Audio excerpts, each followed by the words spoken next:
Vamos a hablar del príncipe Sem, el príncipe del Imperio Otomano. En el año 1481 fue consagrado sultán del Imperio Otomano Beyazid II. Poco después de esta consagración se produjo una disputa dentro de la familia imperial. El hermano de Beyazid, el príncipe Sem, también se declaró sultán y reunió un ejército para enfrentar a Beyazid.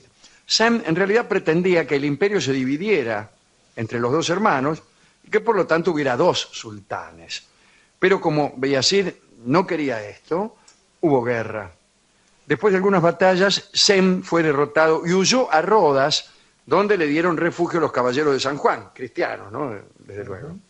Aunque Sem se había exiliado, Beyazid II temía que su hermano regresara y luchara otra vez por dividir el imperio.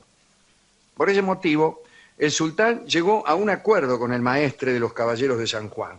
El acuerdo era el siguiente: el sultán pagaría una cuota anual altísima a los caballeros para que Sem, que se había refugiado entre ellos, como se dijo, permaneciera custodiado, para que no se fuera de allí. Los caballeros aceptaron el pago y mantuvieron vigilado a Sem por un tiempo. Años después, los caballeros decidieron que no tenían más ganas de hacerse cargo de un personaje tan importante y entonces redondamente entregaron a Sem al Papa. Se lo entregaron al Papa y dice: tome, tenemos este tipo, así, allí, no lo queremos tener más. Beyazid entonces no tuvo más remedio que transferir la cuota que pagaba por la vigilancia, nada menos que al Papa de Roma. Y así fue entonces que el príncipe Sem pasó a vivir en la corte del Papa, que no era otro que el Papa Alejandro VI, el Papa Borgia. Tremendo. La verdad es que Alejandro estaba muy contento porque la renta que garantizaba la vigilancia de Sem era interesante. El hombre fue alojado con muchos honores y también con muchas precauciones. Podía entrar y salir del Vaticano a cualquier hora del día, pero siempre custodiado. Yo creo saber que junto con el precio de esta cuota por el alojamiento de Sem, había algunos dones. Uno de ellos fue la devolución a la cristiandad de la famosa lanza de la victoria, la lanza de Longinos. Sí, señor. La lanza de aquel soldado romano que clavó el costado de Cristo, que le pegó el lanzazo en el costado de Cristo. Que apareció Esa lanza desapareció, después el Islam dijo tenerla, y le fue entregada al Papa Borgia justamente para que se ocuparan del príncipe Sem. Y después también me parece, que desapareció hace poco esa lanza, que era apetecida nada menos que por Hitler. Exactamente. De hecho, hay una versión de esa lanza, porque hubo 3 de las que circularon por Occidente. Está todavía en Austria y se asegura que no es esa la verdadera, pero sí la más aproximada, lo cual es extraño. Sí, claro, está bien. Cuentan que este muchacho Sem era pequeño de estatura y que le faltaba un ojo. Bueno. En Roma le permitían andar con turbante y con vestidos multicolores, tal como era su costumbre. Bueno, cada salida de Sem atraía a muchos curiosos, ¿no? Daba largos paseos, a veces salía de caza, hablaba poco, componía versos, contrataba a algunos músicos para que tocaran para él, bebía mucho y se rodeaba de mujeres muy hermosas. Me parece un tipo fantástico. Encantador. Encantador. Sem daba mucha importancia a su rango. Cuando fue recibido por el Papa, se negó a arrodillarse y a quitarse el turbante. Se limitó a besar al Papa en un hombro. César Borgia, eso era limitarse. Sí. Sí, claro, ¿cómo sería sin límites?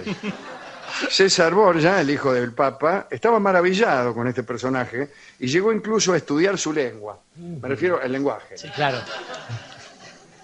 Pero vino a suceder algo que perturbó la custodia de Sem. En 1494 apareció en Italia el rey de Francia, Carlos VIII, la famosa invasión francesa, ¿no? Carlos avanzaba hacia Oriente con la intención de conquistar algunos territorios. Y se publicó un manifiesto que decía que el objetivo de la expedición era preparar la ruina de la potencia turca y la liberación de los santos lugares. Uno de los planes de Carlos VIII de Francia era, al llegar a Roma, hacerse del príncipe Sem, luego desbarrancar a Beyazid y colocar a Sem como sultán del Imperio Otomano. Si Carlos conseguía eso, Sem le sería fiel a Francia. El Papa Borgia, abrumado por las fuerzas francesas que llegaron a Roma, tuvo que entregar al príncipe. Aunque se suponía que el Papa debía ponerse contento, ¿no?, con la llegada de este nuevo cruzado que era Carlos, la verdad es que estaba bastante amargado porque con la entrega de Sem pasaban dos cosas. Roma se quedaba sin la cuota de la custodia y además quedaba fraguado, quedaba clavado él en una traición ante el Imperio Otomano, que era un imperio muy poderoso, sí, sí, ¿no?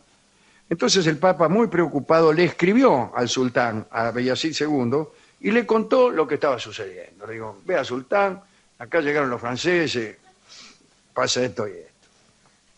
El sultán, enterado del posible avance de Carlos, junto a su hermano Sem, le prometió al Papa una suma de dinero enorme si hacía morir al huésped. ¿Se entiende? Ajá. Esta fue la respuesta del sultán. Dice, bueno, ya que tenemos esa, ya que usted lo tiene que devolver, y si lo devuelve, este hombre claro, va a luchar contra mí, pues entonces mátelo. Claro, ya hasta ahora lo cuidó, ahora reviéntelo. Ahora reviéntelo y le damos una guita, digamos, le reconocemos sí, una alícuota de sí, la vida, claro. Entonces pasó lo siguiente. Carlos VIII, rey de Francia, llegó a Roma, fue recibido con falsos honores, ¿no?, con misas, indulgencias y con la entrega del príncipe Sem. El 28 de enero de 1495, las tropas francesas salieron de Roma rumbo a Nápoles con el príncipe Sem, ahí junto a Carlos VIII.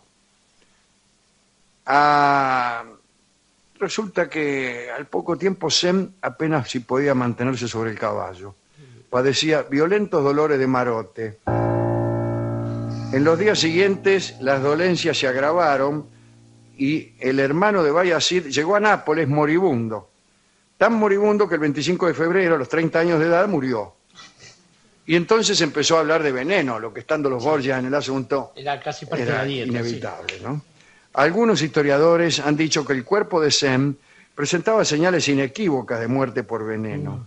Parece que en Roma se había entregado al rey Carlos a un príncipe ya envenenado. Se lo damos envenenado. Los enemigos del Papa, Alejandro VI, recuerdan que en cartas dirigidas al Papa y capturadas en 1494, el sultán Bayazid había ofrecido 300.000 ducados de oro por la eliminación de Sem. Los propios turcos creían en ese envenenamiento. Bueno, algunos suponían que era el barbero que con la navaja de afeitar le había inoculado el veneno. Los Borgia conocían mucho de eso. Sí, sí. Un historiador italiano, Pablo Giove, dijo que el Papa, por odio al rey de Francia y para ganar la recompensa prometida, había hecho mezclar un polvo mortal con el azúcar que Sem ponía en todas sus bebidas. Era goloso Sem. Y aquel polvo causaba una muerte lenta.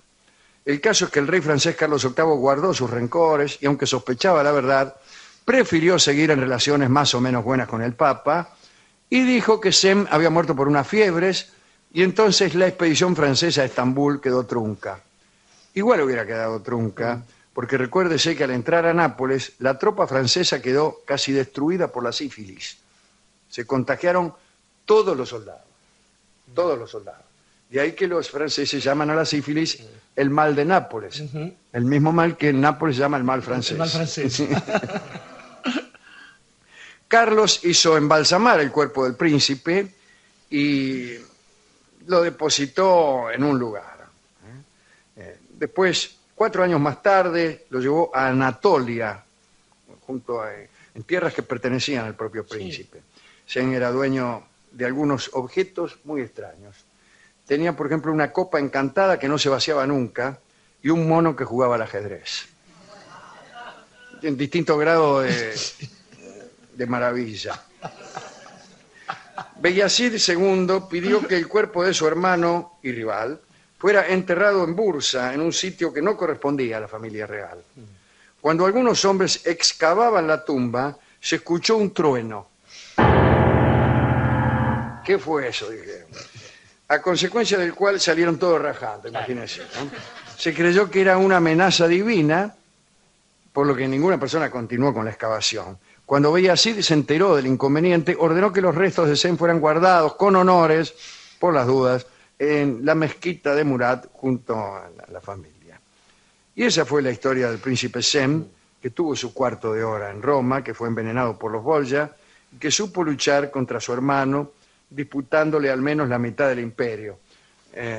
Yo quiero, antes de preguntarle a usted a quién quiere dedicar esto, decir una vez más que ser un hermano era siempre una mala noticia en el Imperio Otomano, porque incluso hasta había una especie de jaulo de palacio subsidiario, un poco carcelario, en donde los hermanos vivían muy custodiados, porque cualquier hermano era también un rival. Sí, claro. Era también un rival. Y en general lo que esperaban los hermanos era el destierro.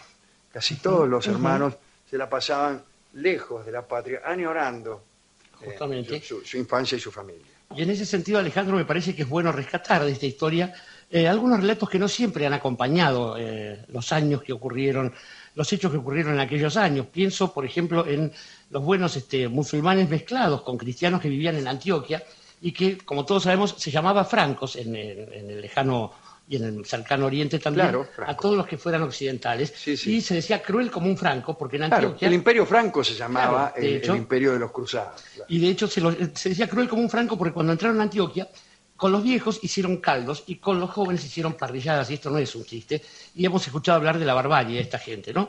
No así de la barbarie nuestra. Pensaba también en estos caballeros que usted nombró, los muchachos de la Orden de San Juan en Rodas, con sede en Malta, porque según los iban echando los musulmanes, se iban radicando allí, y en Malta uno puede disfrutar de los 5 idiomas de las potencias dominantes, sintiendo también una especie de extraño saudade por aquellos tiempos. Pero sobre todo, quiero pensar en el bueno de Sem, que en el momento en que ya estaba siendo carcomido por el veneno, debe haber pensado: hermano, yo no quiero rebajarme, ni pedirle, ni llorarle, ni decirle que no puedo más vivir sin la corona. Digo, porque al fin y al cabo, todo lo que le pudo quedar a Sem como herencia no fue sino nostalgia.